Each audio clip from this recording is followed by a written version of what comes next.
Located in a closed part of the Ritidian Wildlife Refuge, not many have access to the rediscovered 15-home latte village that dates back to the 1600s.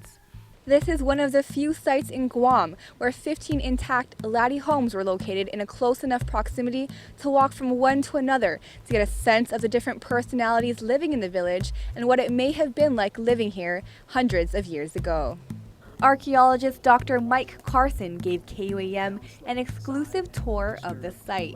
We began at the shore, climbing up the cliff line where we saw scattered latte stones and pottery, along with burned patches of soil that have left archaeologists baffled. There are some suspicions that perhaps this was related to historical events of Spanish Chamorro Wars or hostilities between different villages or even within the village, but it doesn't necessarily refer to something violent.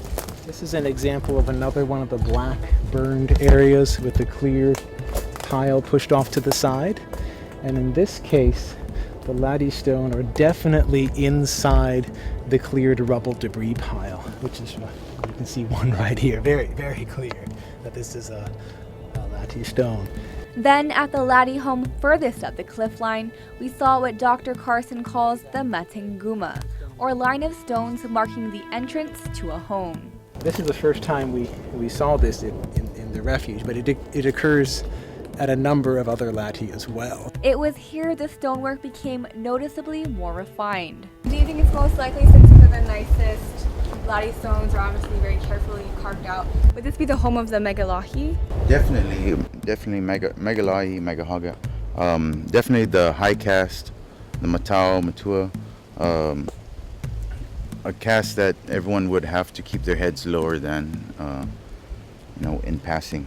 After hiking back down the cliff line, we trekked across a beach to the second latte site. This site's quite interesting. There's 3 latte sets in alignment with one another. The homes are so close that the inhabitants must have known each other. As archaeologists, we can come here and see the last time people were living here.